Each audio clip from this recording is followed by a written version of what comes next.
Good to be with you guys. I obviously coming off a tough result again. We talked about that Saturday, but I think we're looking for context right now as a program, and that context for us is we're 3-3. We're positioned to achieve a lot this season. There's a lot left of this team to do. We've lost to 3 opponents that are in the top 15, 2 of which are in the top 10, and we're in an historic stretch of games here for this program. This weekend facing the 3rd top 10 team in a row. And so we're getting measured against the best. We're a program that's developing, and while developing, being measured against the nation's best, and that's what we want to do. And the results at this point are a reflection of where we are, not of where we're headed. And I think even as we look at it, once you get past the sting of the result, you can see progress being made. And so our goal is to continue that progress, to keep the trajectory moving forward, to understand that in the end, as we set the direction of the program, we don't back away from wanting to build the best program in the country, but to know that we're early in on that journey, and we have to have some patience and some awareness, and really just continue to pour into the process we started, knowing that over time, that'll deliver the results we're looking for. This team's excited about the challenge of going to play the #1 team in the country this weekend. We're excited to go down to Athens and play in a fun environment on the road. And in the end, anxious to see if we can pull forward some of the positive things that we've done at this point in the season, including the first half of the Ole Miss game, where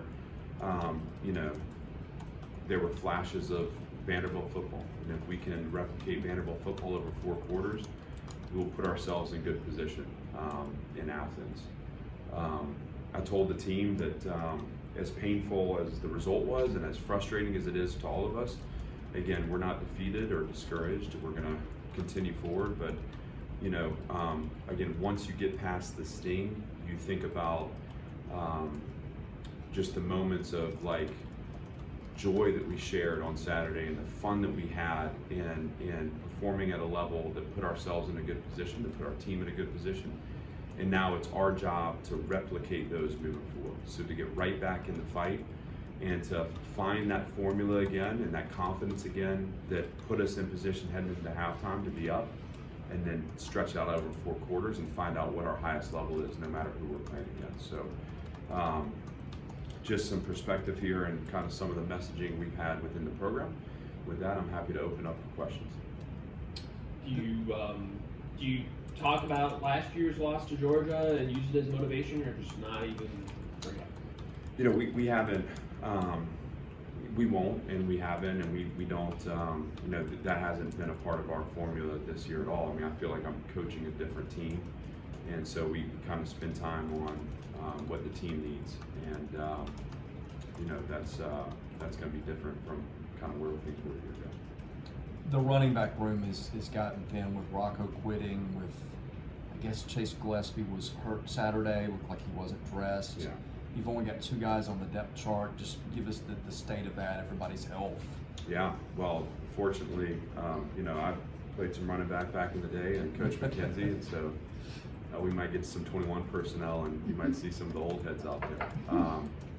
No, we have, look, anytime in the middle of the season you're going to be banged up. Obviously, that depth chart took a hit with Rocco's departure, and we have to work on a plan to account for that, and we're in the process of doing that. And we'll stretch that through the week. I think the roster, your team is banged up mid-season, and as we're heading in, getting through SEC play too. So we're going to have to, through the week, develop a formula that allows us to stay fresh and stay healthy, and to be at our best. I think the 2 guys on the depth chart have been proven commodities for us. Ray Davis put a great effort together on Saturday, and continue to be impressed with his progress, both in the run game and as a receiver. And then Patrick Smith's been a guy that we've leaned upon for his playmaking ability too. So we're excited there, and I think between Coop and Chase, finding the third piece of that, and then also other ways to be creative to supplement, that depth. Saturday I thought Joey did a great job playing multiple personnel groups, and there's a lot of answers there. So we'll be hard at work this week to get that plan finalized. But excited for the group we have, and have a faith and confidence in Joey that he's going to put the best 11 on the field.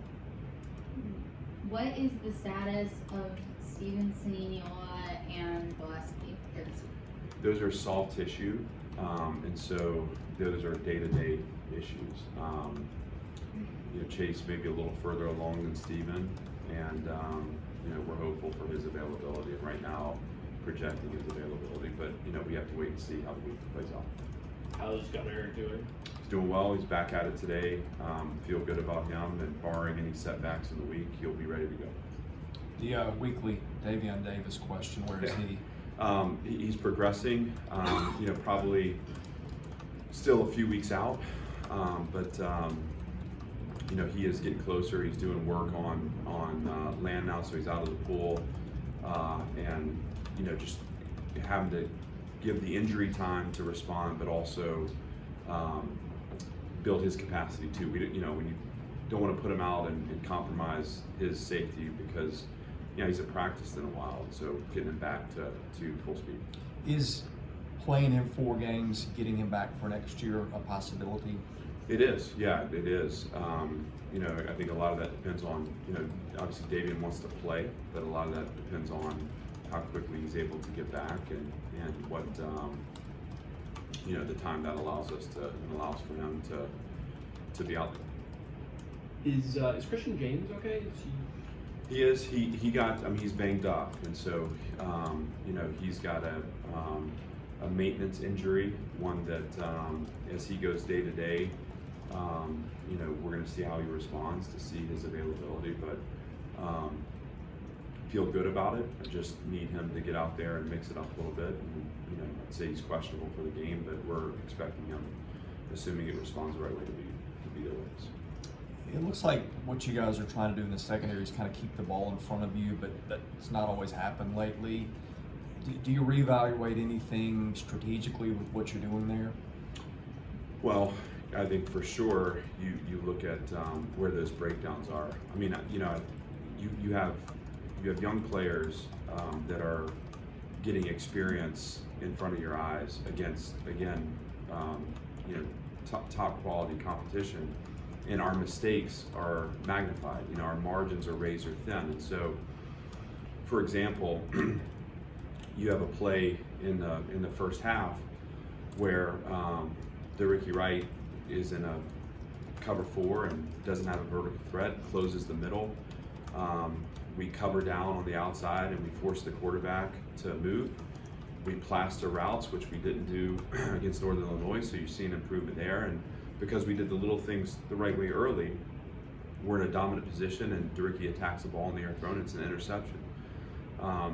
Fast forward there to the end of the half, and that post is beats our corner and splits the middle. We weren't able to get the extra body there to defend it, and so you have the same guys in similar situations. We just need those responses to be consistent. And so certainly, that's a part of it. I think that comes with experience, and it's painful to learn from experience that leads to touchdowns. There's certainly design and structure that allows for us to close the middle and keep things in front. And we're looking into that. And then I think the other thing is where do you choose to shorten it down and try to add a little pressure on the quarterback? I thought in the first half against Ole Miss, up until that post, we really had a good plan and we're executing the plan. And sometimes that's going to be to get against a good offense to be patient and to work to the stop. I think the first drive was indicative of that, and then the one that resulted in a field goal, and then the one also that led to a 4th down stop. Those were situations where we absorbed some yards early, but we were able to stand tall late. And that's a sign of a defense that's playing to an identity. We have to be able to build to the stop, and so in situations where we get into 3rd and throw and 4th and throw, to be able to at that point get the pressure, eliminate the escape routes, and down the ball. How have you seen, AJ progress since the Alabama game? And, I noticed that you weren't necessarily throwing the ball deep a lot. Is that something that you want to add into the offense going forward? Are you saying throwing it deep against Ole Miss? Yeah. Well, we had some one-on-one shots. I mean, on the sideline, we missed Gamarion on a post. I think they're there. The shots are in the plan. I think part of the plan is just ball control early. So how do we stay in rhythm, stay in sync, and extend drives? But we're going to give AJ a chance to go up top. Georgia, I mean, it's not super common that you see a team lose as much talent to the NFL draft, especially early, as they did, and yet remains ranked number one. How are they, similar and different also from last season? Well, they've recruited well and they've reloaded. I mean, they have a good defense and the quarterback's really good. The tight ends are really good. I mean, they've adapted and adjusted, but this is a team that reloads, and they're number one in the country for a reason. Well, you just said, Clark, with Ricky Wright, I mean, how much does him getting those 2 picks last week, that streak, how much does that mean to a defense that is in a stretch where you're facing so many high-powered SEC teams? Yeah, we want to be a team that attacks the ball, and Ricky can do that. And to be able to extend that streak is important, but not as important as playing an identity over 4 quarters and winning the game. So we got to be better in those areas, but certainly we want one of the signatures of our defense to be that ball hawking mentality. I think statistically the run defense has improved, and that's pretty obvious from watching. The pass defense doesn't seem to be better than last year, at least just watching the games. Is that? Do you agree with that? And what I guess one would think with the personnel changes and such that it would have improved. What do you attribute that to? I guess what we've asked what needs to be better, but why hasn't the step forward been taken from last season? Well, I think early in the season we were not playing to an identity at corner. I thought that improved on Saturday. I think we're addressing those areas, and we're growing again young players. We've added obviously Jeremy to the mix, but Tyson and BJ still haven't played a lot of football here. I mean, they're developmental, and so we needed to do a better job with alignments and tempos and eye discipline and those kind of things. That caught up with us on Saturday again on a crack and go. And that's as we coach those things, we put them in those situations in practice. It's taking that preparation to the game. And then, at the safety position, we're, playing, Max has obviously played a bunch of football for us, but between DeRicky and Jalen, they haven't played a lot back there. So, Jalen's been more of a nickel, and DeRicky, has been an overhang and wasn't around in spring. And so it takes time to build. It doesn't mean that we're deferring good performance either. I mean, we're frustrated with the pass defense, and we want to be better. I think the other thing too is, there's a screen thrown on Saturday that goes for an explosive touchdown too, and so there's a lot there when you're playing against explosive skill. I mean, credit Ole Miss also, because every time we had our eyes in the wrong place, or every time we were a step slow, they hit it. That's what a good team does. I mean, we couldn't afford to make a mistake and not pay for it on Saturday. And we got to get better. Look, the run defense has improved, especially between the tackles. Our play on the perimeter has to improve. It will.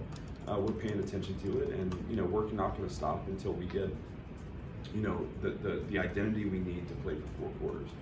We're in construction right now, and we have to expedite that process, and we will. Can you just comment on the general offensive improvement? Your line has given up a lot fewer sacks. You developed a couple playmakers at receiver. Ray Davis is, I think, top 5 or 6 in rushing in the league. It just seems like that whole bunch has taken a big leap. What do you think is behind that? Well, we believe in our guys. I think that the continuity of the offensive staff, if we look back a year ago, I think we would have said that offensively we were a mess, and to see that improvement, I think what Joey's been able to do with the staff, designing and then growing the players within the design. AJ and Mike have done a great job at the quarterback position, getting protection set. The offensive line is working as a unit. Certainly there are places where we can improve and we want to keep getting better, but you have a chance when you got 11 guys that are focused on doing their job. The same formula will apply to our defense. I mean, this isn't, we are in search of a higher level defensively. We are going to find that. And it's going to be a combination of snap experience, maturity within the roster and playing maturity, design and designing for success, and that continuity that comes with player-coach relationship. But that to me is offensively what we've been able to accomplish, and a huge credit to the players for their development, and credit to the staff for their design. And then, we've gotten a lot out of the quarterback play. I mean, to come out of Saturday, with one of our tackles down, and Junior did a great job stepping in, but to come out of the game without a sack was also a product of getting the ball out on time and in rhythm, and getting the ball in play. And I thought AJ did a nice job of that. And he's done enough with respect to evading rush to extend plays and to give us a chance down the field. So